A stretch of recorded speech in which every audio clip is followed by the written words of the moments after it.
Zimmerman, and now stepping back up to the microphone, the voice of the Sanford Mainers, Ryan Zimmerman. Thank you, Alex. We're through 6 full here at Goodall Park. The Mainers finally got on the scoreboard in the 6th. It's 6-2. Still quite a hill for them to climb if they want to get back into this one. Pat Petteruti remains on the mound after throwing a 3-up, 3-down 6th. He'll look to continue his good outing against the 8, 9, and 1 hitters in this New Bedford lineup. Brian Hart, Tommy Steidel, and Jack Winkler. Warm-up pitches concluding, and Pat Petteruti goes back to the rubber. Brian Hart stands in. He's 1 for 2 on the day, singled on a bunt that just would not go foul. The pitch ready, his first offering a fastball up high, and the 7th inning starts with a ball.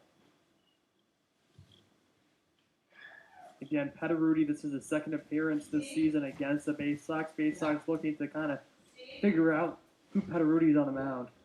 The 1-0 fastball gets by Hart. He took a big cut, but came up empty. Hart, not a guy that has too much power. He doesn't have one yet this year, and by one yet, I mean 1 home run. Well, he got a pitch right where he liked it. He just wasn't in time. Petteruti's 1-1, another fastball. This one low and inside. A good take by the second baseman. He's ahead 2-1. The Bay Sox looking to put a couple more runs on the board. Their lead decreased from 6-4. It's 6-2 as we stand right here. The 2-1, a curveball, looked good from here, but no sir, says home plate umpire Terry Konzich. A nice hitter's count to start off Petteruti's second inning on the mound against Hart. Turan sets up on the outside corner. Now the 3-1. A fastball just a bit outside, and Brian Hart leads off the frame with a walk. First walk given up by Petteruti. It's actually the first walk on the day for any Bay Sox batter, and comes at a very good time in this game's back third. Well, and this is the thing about baseball that you just can't predict it. When the Bay Sox beat the Ocean State Waves last week at a score of 14-4, they had no walks in that game. So they scored 14 runs on no walks. Any way you can get it done, I'm sure you'll take it. Still none out. 1 on for Tommy Seidel, who swings at the first pitch. Petteruti gets it by him for strike 1. For the first time in this outing, Petteruti will work from the stretch. Seidel a 2 for 2 day with an RBI. He's wowed with his glove in right field as well. Made a couple nice catches, one on a dive. Petteruti looks at Hart, the 0-1, a chopper towards the third base coaching box and out of play. So quickly, the Ivy Leaguer ahead of his college rival, 0-2. I know there's a big rivalry between Harvard and Yale, but I'm sure Harvard and Brown isn't too far down the ladder. Absolutely not. It's almost like Yankee, Red Sox, and Mets. Yankees and Mets, that's a rivalry, but also Yankees and Red Sox. And they're all still right there. Petteruti takes his time, the 0-2, swung on and missed. Seidel runs to first, but he doesn't realize that's a dead ball. However, Brian Hart up to second on the wild pitch, still 1 away for the Bay Sox. Can't fault the kid for trying, but an Ivy League brain doesn't exactly save him from a bit of baseball embarrassment. 1 away here in the top of the 7th. To get back to my point about the Yankee, Red Sox, and Mets rivalry, I would also have to argue Red Sox and Mets have a rivalry too. I mean, when the Mets beat them in the World Series, that Hart on the move. Pitch is in there for strike 1, but Hart just took a base off Petteruti. He started going before he was in his windup, and he's rewarded with an extra 90 feet. In fact, that pitch missed upstairs for ball 1, a very close one at that. So now Hart 90 feet closer to scoring. Petteruti's 1-0 fastball. This one not as questionable. Out of the zone, it's 2-0. Great job by Hart there reading Petteruti on the mound. And before Petteruti even was about to throw the pitch, he was already, in between second and third. That's one you just chalk it up to A stolen base on the pitcher. Corners playing in the Maynard infield. The 2-0 fastball. Unable to catch up to it is Jack Winkler. The USF product, 1 for 3 with 2 strikeouts and a long 2-run home run back in the 4-run fifth. Pederuti sets the 2-1, a curveball just missing outside. Turen wanted that call, but to no avail was his framework. Great job by Winkler laying off that pitch. Sure, it's a 2-1 count, but still making it 3-1 is crucial for Winkler in the box. Pederuti takes a breath, the 3-1, a fastball up high for ball 4.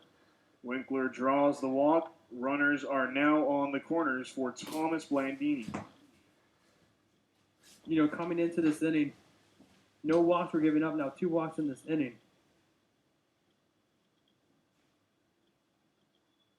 It really is a big moment for this Bay Sox team. They gave up those 2 runs in the 6th, and with a chance to get them right back, they could put the Mainers away. Pederuti throws over to first before trying against the batter Blandini. Winkler is back in plenty of time.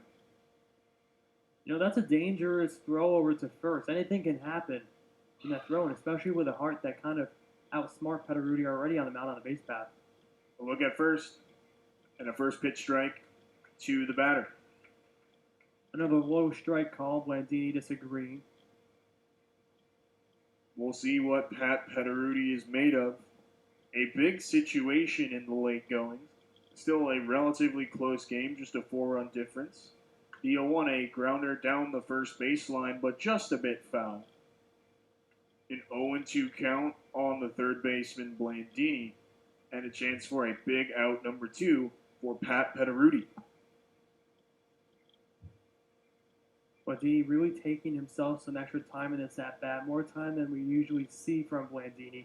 And, right, look how close Blandini is to home plate. You know, it seems like every at-bat, it gets closer and closer to home as the game progresses. The batter chokes up on the bat. Pederuti takes a look to first, runner on the move, pitch misses up high, the throw to second base, gets away from DiMartino covering into center field. Hart scores, Winkler up to third, and it's 7-2 on Ryan Turen's second error of the day.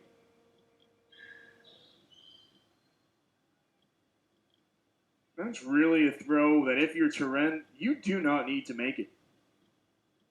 Yeah, again, it's all about knowing the situation. Like I said earlier, when Pederuti was thrown over the first, I'm like, you know, sure, Winkler's an important run over there at first, but the more important run is at third.